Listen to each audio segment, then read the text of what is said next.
Spurs boss Ange Postecoglou has hit out at the criticism received. He said, "I love my job and I don't care about outside noise. It doesn't bother me, but some of the criticism is cheap and shallow. It is ridiculous saying I don't have a plan B." And he has also stated 26 years in the job and people don't criticise plumbers, police officers, doctors and lawyers with this amount of experience. Dominic Solanke has just been named in Thomas Tuchel's first England squad. The Spurs women have just been shortlisted for 7 awards. And the under-21's beat Blackburn Rovers 4-0 at the Lamex on Friday evening.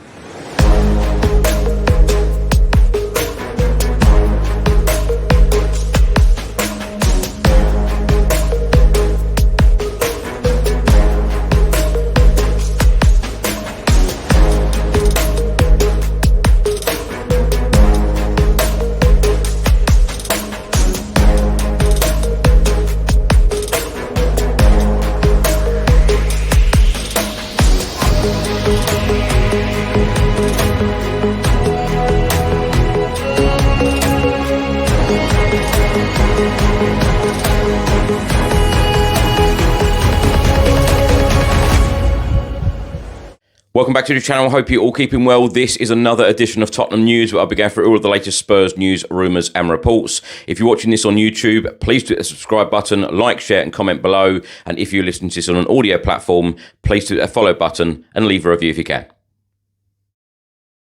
So lots to get through. I'm going to start by talking about Ange Postecoglou's press conference on Friday ahead of the Fulham game, which of course takes place at Craven Cottage on Sunday, 1:30 p.m. kickoff. Now, the key quotes here from the embargoed section that was released on Friday, 10:30 p.m. UK time. Ange Postecoglou was asked about criticism and he said, "I love my job and I don't care about outside noise. It doesn't bother me. I like criticism, but some of it is cheap and shallow." Ange Postecoglou also said it is ridiculous in saying that I don't have a plan B. 26 years in the job and people still say I'm out of my depth. People don't criticise the likes of plumbers, doctors and lawyers with this amount of experience. Now, there are lots of key and interesting quotes from Ange Postecoglou in the press conference from Friday, particularly in the embargoed section. So rather than clog up this episode of Tottenham News with all of Ange's comments, I would just say to all of you, go over to the actual episode that I've posted on YouTube and listen to it all. It is very, very interesting. He speaks a lot about criticism. There are very, very few questions from the journalists in the embargoed section because Ange Postecoglou gives such long answers and he goes on lots of storytelling exercises, which he apologised for right at the end of the embargoed section of the press conference. Now, on Friday evening, the Tottenham Hotspur under-21s were in action at the Lamex Stadium, the home of Stevenage Football Club. Jayden Williams added to Mikey Moore's opener with a well-taken hat-trick to lead our under-21s to a fine victory against Blackburn at Stevenage on Friday. In a great team performance full of attacking intent, it was Mikey Moore who provided the spark, firing home from distance out of virtually nothing before Jayden Williams took over, coming up with an impressive low finish on the stroke of half-time and netting twice more in the second period to complete his treble. Now, there have been a couple of fixture changes and updates. Now, following our progression to the quarterfinals of the Europa League, our Premier League fixture away to Wolves has now moved to Sunday, the 13th of April. The kickoff time will be 2 p.m. The fixture has not been selected for live TV broadcast in the UK. Meanwhile, it has been confirmed that both our legs for the Europa League quarterfinals against Frankfurt, we will kick off at 8 p.m. UK time. We will play the home leg on Thursday, the 10th of April, before visiting Frankfurt for the return match on Thursday the 17th of April. The second leg will also kick off at 8 p.m. in the UK, 9 p.m. local time in Germany. Both of these fixtures against Frankfurt have been chosen for TV coverage on TNT Sports in the UK. In addition, it has been confirmed that the Premier League fixture away at Liverpool will remain on Sunday the 27th of April, kick-off time at 4:30 p.m, live on Sky Sports. It has just been announced that the Tottenham Hotspur women have been shortlisted for 7 awards at the 2025 Women's Football Awards. Jess Naz and Bethany England have both been nominated for the Player of the Year award. Lena Gunning-Williams has just been nominated for the Young Player of the Year award. And boss Robert Villaham has been nominated for the Coach of the Year award.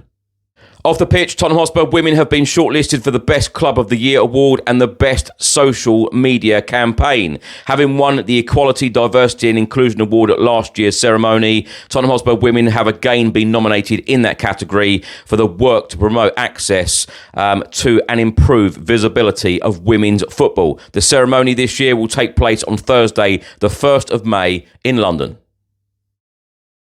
Now, many congratulations to Tottenham Hotspur striker Dominic Solanke. He has just been named in Thomas Tuchel's first England squad. Dominic Solanke has kept his place in the England men's national team squad after Tuchel named his first squad as head coach. Returning to the Three Lions squad back in October, Dominic Solanke ended a 7-year wait for his next Three Lions cap as he came on as a second-half sub in a Nations League clash against Greece at Wembley. He was again included in the squad in November as Lee Carsley took interim charge of the England national team, and now after his recent return from a knee injury, the forward has been chosen by Thomas Tuchel to retain his place. As Dominic Solanke heads into the England squad in fine form after his 2 assists for Wilson Odobert against AZ Alkmaar on Thursday, helping Spurs go through to the Europa League quarter-finals. Ahead for Dom and England this month is a start of their 2026 World Cup qualifying campaign.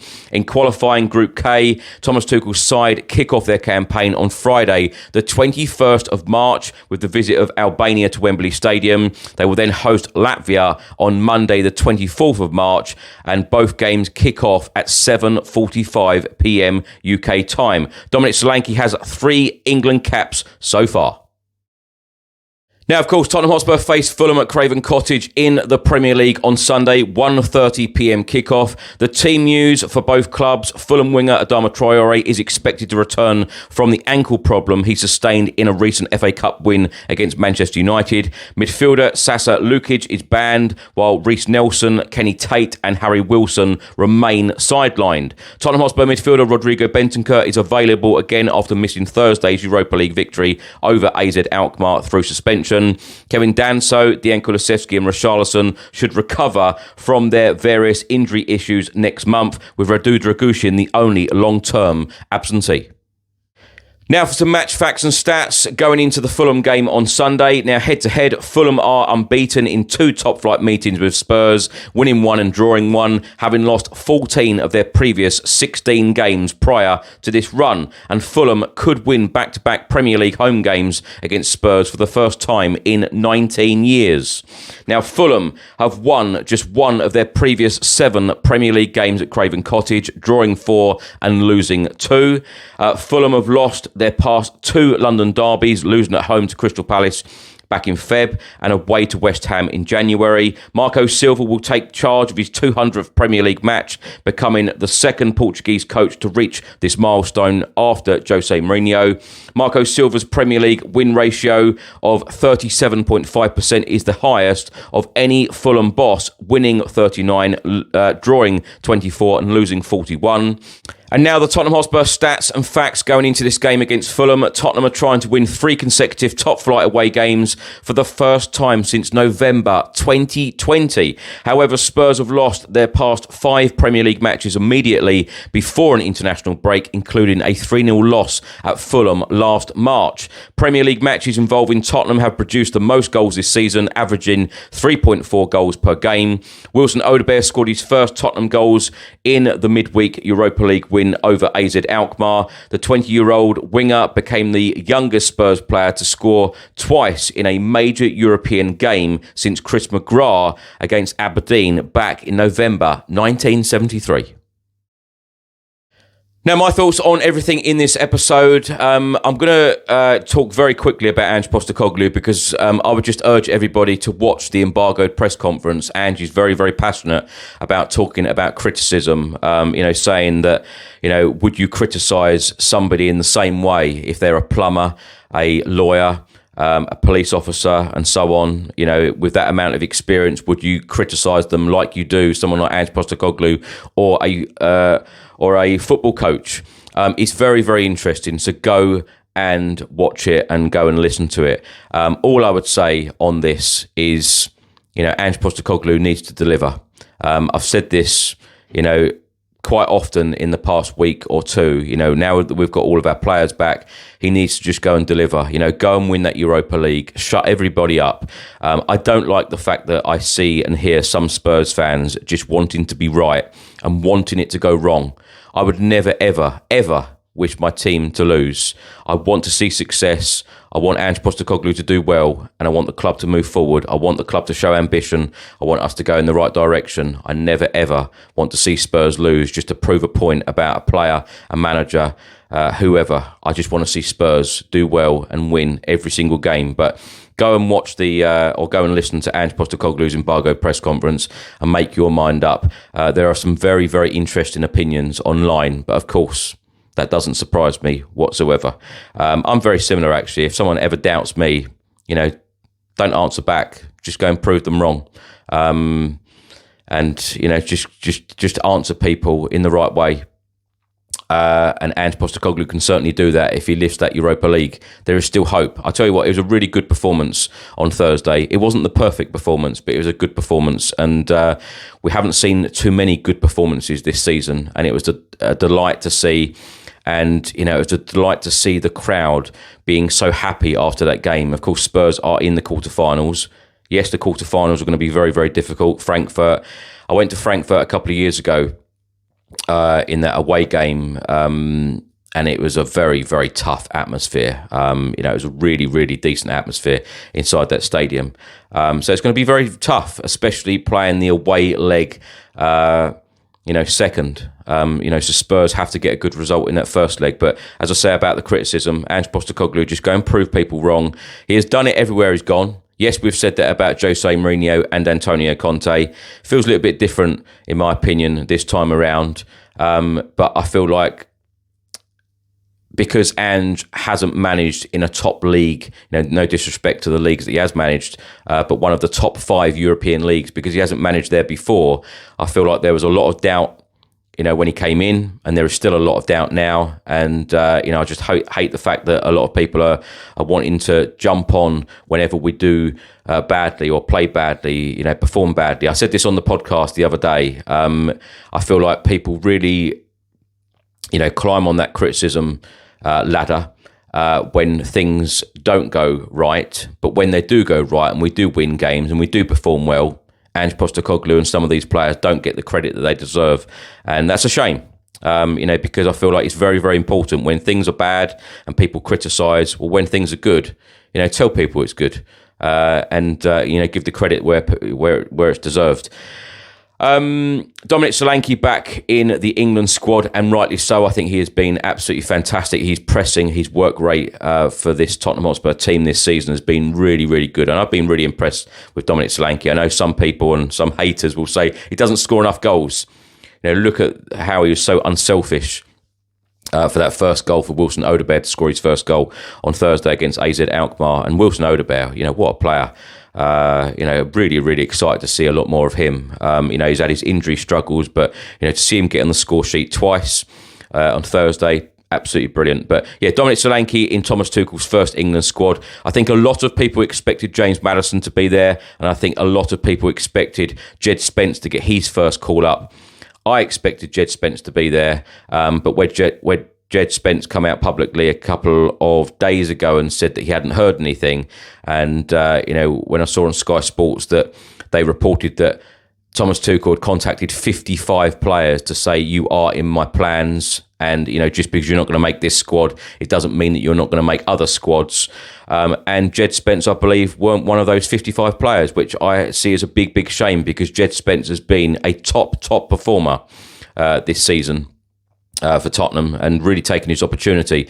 And interestingly, on BBC Sport today, Chris Sutton was giving his opinions on the England squad, and he said exactly the same as what I said to a number of friends and family members, that, Thomas Tuchel, in my opinion, top manager, in my opinion, by the way, but he has not chosen the players in top form. I believe he has chosen a lot of players based on reputation and not on form, and I hate that. These international squads should always be about players in top form. The Forest players have missed out. Hudson-Odoi, Gibbs-White. You could say this about Jed Spence, exactly the same. James Maddison is an interesting one for me. He is probably one of the players that was contacted by Thomas Tuchel, one of those 55, but James Maddison, for me, I think he's a top player. However, he needs to perform. He needs to be consistent, consistently playing well, and we haven't seen that from him. But I have no doubt, Ange Postecoglou said that in his broadcast section of the press conference, that if James Maddison and Jed Spence continue the way that they are playing and be consistent, then he's got no doubt that they will be involved, and I feel exactly the same. The Spurs women have been shortlisted for 7 awards at the Women's Football Awards 2025. I actually spoke to boss Robert Villaham in his press conference on Friday. He's absolutely delighted, stating that obviously they're doing the right things, and they want to get into that. They want to get into that group of top teams. It's very, very tough to do that at the moment, because there are 4 teams that seem to be, breaking away from all of the others in the Women's Super League. But I've no doubt that Robert Villaham will work his magic. He's done a good job, in my opinion, in the near 2 years that he has been at the club. He's changed the squad. He's brought in a number of players. He's offloaded a number of players as well, but I think he's done a very, very good job there. When it works for him, it really does work, but it is just very, very tough trying to beat those top clubs in those Champions League spots in the WSL. A really good win for the Spurs under-21s on Friday. Mikey Moore, nice to see him getting minutes, because of course he hasn't got many minutes recently in the first team, so nice to see that Ange Postecoglou has allowed him to go and play for the under-21s. A long shot from him. The goalkeeper, it could be argued, could have probably done better, but nice to see Jaden Williams get a hat-trick as well. Wayne Burnett said it was a great team performance, and that's been nice, because the under-21s certainly haven't had the performances and results like they did last season. The Fulham game is going to be tough. And, what a stat this is. Tottenham are trying to win 3 consecutive top-flight away games for the first time since November 2020. We have to put that right. And certainly this stat as well surprised me a little bit.